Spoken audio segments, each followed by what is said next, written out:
Hello, interwebs. I hope you're all doing well, and yet again, you're getting just my sexy, sensual audio waveform today because I'm still recovering from surgery, and as you can probably hear in my voice, I still have a little bit of that mush mouth because my face was cut open, so fair, I would expect.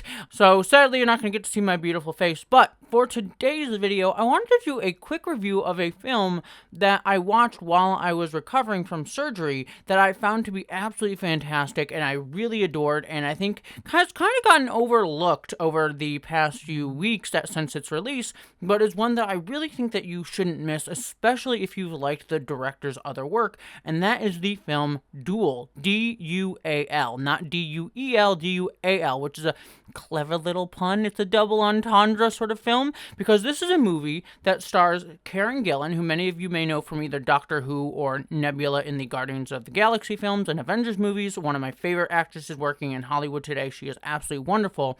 And the concept of the movie is that she is dying from some unnamed disease at the beginning of the story, and she decides to clone herself to have herself replaced when she dies. This is actually something that is seen as natural within the world. Like, people just clone themselves, replace themselves if they're gonna die, and there's like a lot of laws about it. It seems like kind of a normal thing. It's advertised on TV. And then she has to take time to teach her new double about her life to take over when she dies. But then after a few months, she learns that she's not actually going to die. So then she has to go through a court-ordered mandated duel to the death with her double 1 year in the future in order to decide who gets to live their life. It's a very, very high concept premise, as you can tell from that just storyline alone.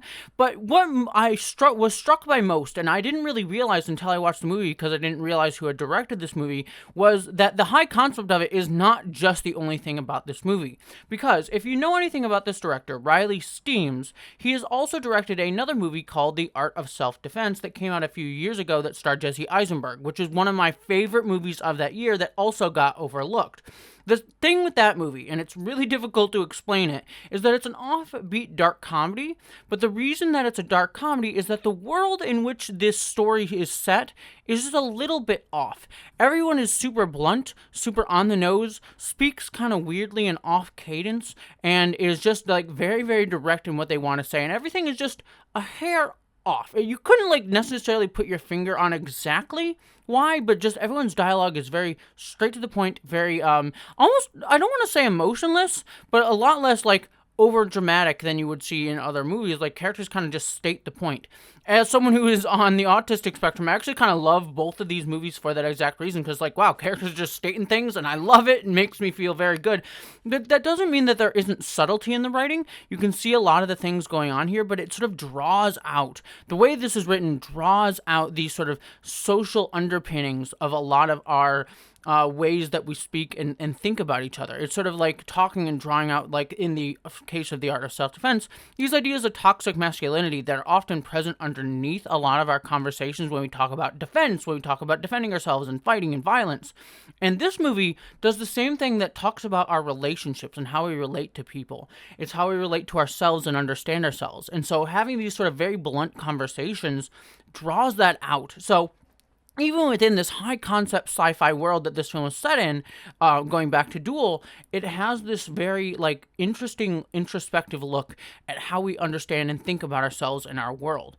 But also, this movie is absolutely hilarious on so many levels. I love just so many comedic scenes. There is a little bit of cringe humor if that's something that you don't love, but I particularly loved it. But the other thing that I really loved about this, because it is a high concept story, is that it really starts to explore this idea of what doubles would mean. There are so many scenes that just had me fascinated by how certain things would work. Because, for example, just to give an early example in the story, because this is a world where duplicating yourself is normal, but people legally are not allowed to both exist at the same time after a certain amount of time has passed, and you have to only double yourself if you're going to die, that sort of left interesting legal questions like, what is the legal rights of the person who was copied? Are they seen as a full person? Are they dehumanized in any way? And the way that gets explored throughout this is really cool, but it's also all in the background because it really does center on Karen Gillan's journey.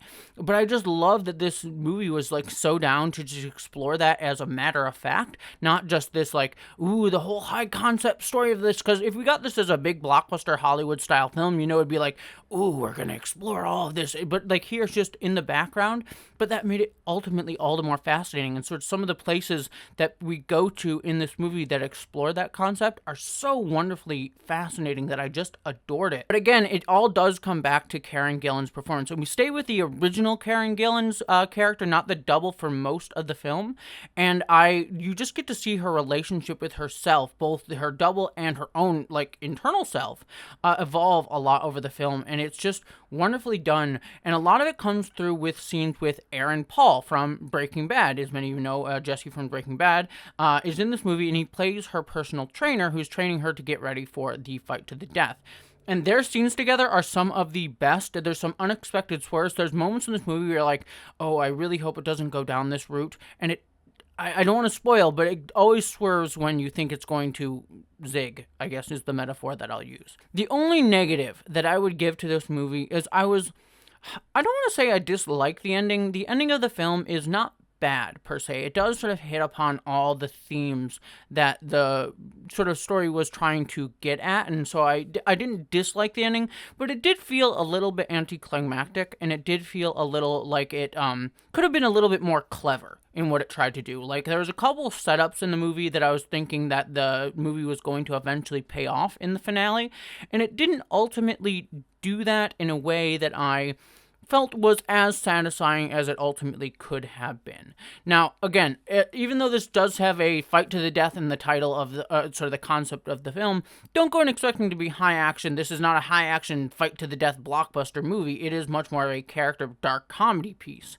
But that being said, I do feel, and it's hard to say without spoiling, but I do feel like the ending is a little bit anticlimactic. Not bad, but a little bit disappointing compared to The Art of Self-Defense, which I do think kind of ratcheted up a little bit better at the end of that film. But at the end of the day, I would highly recommend this movie. This director has solidified himself as a director that I'm going to watch everything that he releases, because he is someone to watch. Riley Steams. If you love Karen Gillan, you love Aaron Paul, you love high concept sci-fi, you love dark comedy, weird pieces, I cannot recommend this movie enough. Go check out Duel. That being said, I'm going to go rest my face now. I love you all, and I hope you all take care of yourself. Don't forget to subscribe, and live long and prosper.